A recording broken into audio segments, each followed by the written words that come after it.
नमस्कार और स्वागत है।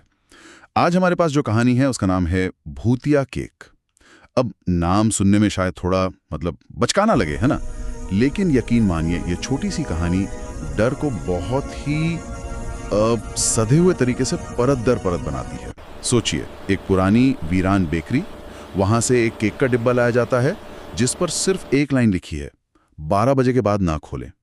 एक सीधा सा नियम, लेकिन हम सब जानते हैं कि हॉरर कहानियों में नियम वो तोड़ने के लिए ही बनते हैं। आज हम यही देखने की कोशिश करेंगे कि कैसे एक केक जैसी खुशी से जुड़ी चीज डर का इतना बड़ा जरिया बन सकती है। ये सोचने वाली बात है ना कि केक जैसी चीज जो हमेशा खुशी के मौकों पर होती है, जन्मदिन, सालगिरह, जश्न। हाँ, जश्न, उसे इतना डरावना कैसे बनाया जा सकता है? असल में कहानीकार यहीं पर हमारे दिमाग के साथ खेलता है। वो हमारी जो सुरक्षा और आराम की भावना है उस पे सीधा हमला करता है। बिल्कुल। तो चलिए कहानी में उतरते हैं।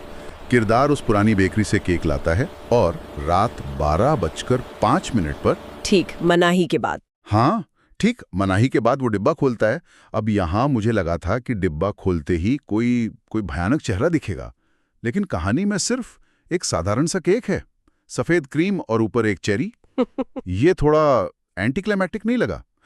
कहानीकार ने यहाँ तुरंत डराने का मौका क्यों छोड़ दिया? नहीं, ये जानबूझकर किया गया है। इसे सबवर्टिंग एक्सपेक्टेशंस कहते हैं, उम्मीदों को तोड़ने की तकनीक। अच्छा। अगर डिब्बा खोलते ही कोई राक्षस निकल आता तो वो एक जंप स्केयर होता। आप एक पल के लिए डरते और फिर शायद हंस देते। लेकिन यहाँ लेखक डर नहीं, बेचैनी पैदा करना चाहता है। एक अजीब सा एहसास कि कुछ गलत है, पर आप बता नहीं सकते कि क्या। अच्छा, तो ये एक तरह का जाल बिछाया जा रहा है। बिल्कुल। केक का साधारण दिखना हमें एक झूठी सुरक्षा का एहसास देता है, जिसे तोड़ना बाद में और भी ज्यादा असरदार होता है। और उस जाल का पहला धागा तब हिलता है जब किरदार मोमबत्ती जलाता है। ऊपर लगी जो लाल चरी है वो अपने आप लुढ़क कर नीचे गिरती है और जमीन को छूते ही काली पड़ जाती है, जैसे जल गई हो। यहीं पर कहानीकार एक बहुत पुरानी और शक्तिशाली तकनीक का इस्तेमाल कर रहा है। हम कह सकते हैं परवर्जन ऑफ द सेक्रेड, यानी पवित्रता का विकृतीकरण। पवित्रता का विकृतीकरण। हाँ, जश्न की सबसे ऊंची और पवित्र निशानी, केक के ऊपर की चेरी, उसे ही सबसे पहले भ्रष्ट किया जाता है। एक ताजा लाल चेरी का अचानक काला पड़ जाना ये सिर्फ एक अजीब घटना नहीं है, ये एक सिग्नल है कि कुछ भी सुरक्षित नहीं है। बिल्कुल। आपकी सबसे अच्छी, सबसे मीठी यादें भी आपके खिलाफ इस्तेमाल की जा सकती हैं। वाह, ये एक बहुत दिलचस्प नजरिया है। तो चेरी का काला पड़ना सिर्फ एक संकेत नहीं बल्कि एक चेतावनी है कि जो चीज पवित्र दिख रही है वो अंदर से सड़ चुकी है। हाँ, और ये बेचैनी तुरंत बढ़ती है। कमरे में अचानक ठंडक महसूस होने लगती है और फिर केक के अंदर से एक फुसफुसाहट आती है, cut me if you can, काटो मुझे अगर काट सकते हो। और अब कहानी अगले स्तर पर पहुंच गई है। यह सिर्फ अजीब घटनाओं तक सीमित नहीं रही, अब ये एक संवाद है, एक सीधी चुनौती। यहीं पर मेरा एक सवाल है, ये आवाज ये किसी भूत की है जो केक के अंदर है, या केक खुद बोल रहा है? क्योंकि दोनों में बहुत बड़ा फर्क है। अगर केक खुद बोल रहा है तो वो एक जीती जागती शैतानी चीज है। हाँ। और यही एम्बिग्विटी, यही अनिश्चितता डर को और बढ़ाती है। कहानी हमें साफ साफ नहीं बताती और हमारा दिमाग खाली जगह को सबसे बुरी संभावना से भरता है। लेकिन आवाज में जो चुनौती है वो ज्यादा महत्वपूर्ण है। वो कह रही है, मैं सिर्फ एक भूतिया वस्तु नहीं हूं, मैं तुम्हारे साथ खेल रही हूं। और किरदार उस चुनौती को स्वीकार कर लेता है। वो चाकू उठाकर केक काटने की कोशिश करता है, लेकिन चाकू क्रीम को छूता भी नहीं। उसके पास पहुंचते ही धुएं की तरह हवा में गायब हो जाता है। हाँ। और फिर क्रीम की सतह पर अपने आप शब्द उभर आते हैं, ट्राई अगेन, फिर कोशिश करो। सच कहूं तो इस पॉइंट पर मेरे लिए डर से ज्यादा गुस्सा आता। ऐसा लगता है जैसे कोई मजाक उड़ा रहा हो, बेइज्जत कर रहा हो। क्या किरदार को डराने से ज्यादा उसे नीचा दिखाना इसका मकसद है? बिल्कुल, आपने एकदम सही नस पकड़ी है। ये सिर्फ डराना नहीं है, ये साइकोलॉजिकल टॉर्चर है। चाकू का गायब हो जाना एक बहुत बड़ा बयान है। वो कह रहा है तुम्हारे दुनिया के नियम, तुम्हारा भौतिक विज्ञान यहाँ काम नहीं करता, तुम असहाय हो। और फिर ट्राई अगेन लिखकर वो उस बेबसी पर मुहर लगा देता है। सही बात। ये कहने जैसा है, तुम कुछ नहीं कर सकते और मुझे तुम्हें छटपटाते हुए देखने में मजा आ रहा है। ये शारीरिक खतरे से ज्यादा गहरा डर है, पूरी तरह से शक्तिहीन होने का एहसास। ईमानदारी से कहूं तो चाकू का गायब होना मेरे लिए आगे आने वाले विजुअल से ज्यादा डरावना था। क्यों? क्योंकि यहाँ उम्मीद पूरी तरह खत्म हो जाती है। आप लड़ ही नहीं सकते। किरदार घबराकर पीछे हटता है और तब आता है कहानी का सबसे परेशान करने वाला पल। केक के बीच में क्रीम के अंदर एक आंख खुल जाती है। उफ। और वो सीधे किरदार को घूर रही होती है। 1 मिनट रुकिए।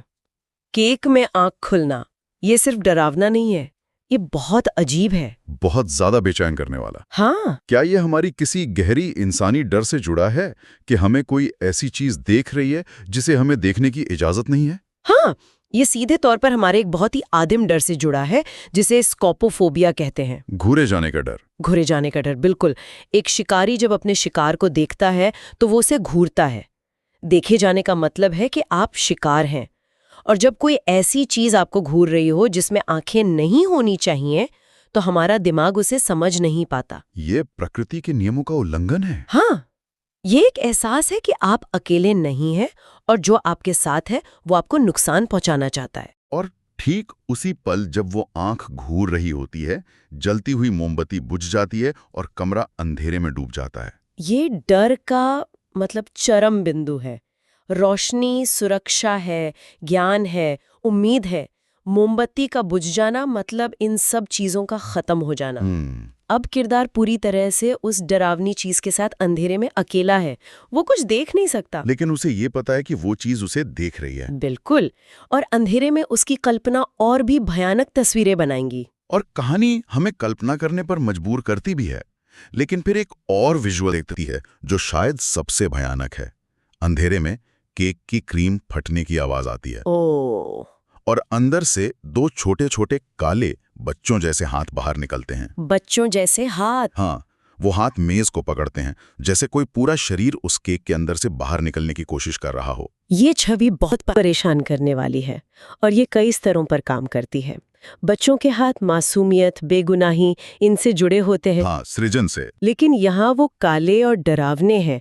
ये मासूमियत का एक विकृत भयानक रूप है। ऐसा है जैसे किसी बच्चे की आत्मा को भ्रष्ट कर दिया गया हो। और अब वो बाहर आ रही है और उनके बाहर निकलने की कोशिश से ऐसा लगता है कि केक सिर्फ एक दरवाजा या एक गर्भ था, और अब उसके अंदर से कुछ बहुत भयानक चीज इस दुनिया में जन्म ले रही है। वो केक अब सिर्फ एक केक नहीं, एक पोर्टल बन चुका है। सही कहा। इस विजुअल के बाद तो कुछ कहने को बचता ही नहीं। कहानी अपने अंत की तरफ बढ़ती है। एक टूटी हुई खरोंच जैसी आवाज आती है जो कहती है, तुमने 12 के बाद खोला, अब तुम्हारी बारी है। अब तुम्हारी बारी है। और इसके साथ ही एक भयानक हंसी गूंजती है और कैमरा ग्लिच करने लगता है, जैसे रिकॉर्डिंग खराब हो रही हो। यहाँ खतरा अब सिर्फ देखने या महसूस करने तक सीमित नहीं है, वो सीधा किरदार पर आ गया है। हाँ, ये एक श्राप है, एक सजा। अब तुम्हारी बारी है का मतलब बहुत कुछ हो सकता है। जैसे हो सकता है वो किरदार भी उस केक का हिस्सा बन जाए, या वो आत्मा उस पर कब्जा कर ले। कहानीकार इसे हमारी कल्पना पर छोड़ देता है, और अक्सर हमारा दिमाग जो सोचता है वो किसी भी दिखाई गई चीज से ज्यादा डरावना होता है। और वो कैमरा ग्लिच, उसका क्या मतलब हो सकता है? कैमरा ग्लिच होना ये दर्शाता है कि सिर्फ किरदार की दुनिया ही नहीं, बल्कि हमारी देखने की हकीकत, हमारा नजरिया भी टूट रहा है। अच्छा। वो शैतानी ताकत इतनी मजबूत है कि वो कहानी कहने के माध्यम को ही तोड़ रही है।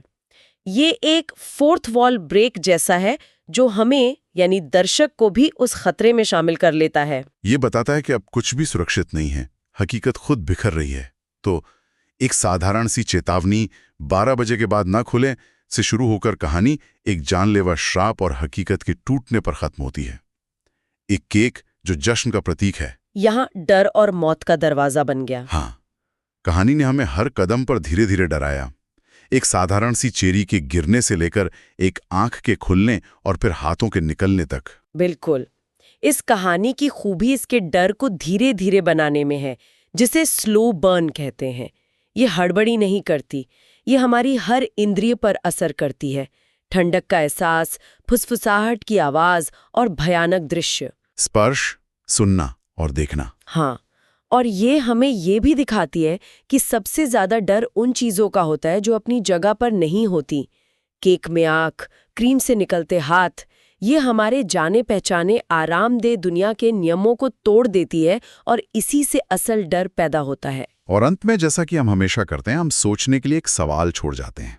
कहानी में केक से निकलने वाली आवाज ने एक चुनौती दी थी, काटो मुझे अगर काट सकते हो। क्या होता अगर किरदार उस चुनौती को स्वीकार करने और चाकू उठाने के बजाय पहली फुसफुसाहट सुनते ही वहां से भाग जाता? अच्छा सवाल है। क्या केक का मकसद सिर्फ डराना था, या उस चुनौती को स्वीकार करना ही उस जाल में फंसने की असली वजह बना? क्या किरदार की अपनी जिज्ञासा या शायद उसका अहंकार ही उसकी बर्बादी का कारण बना?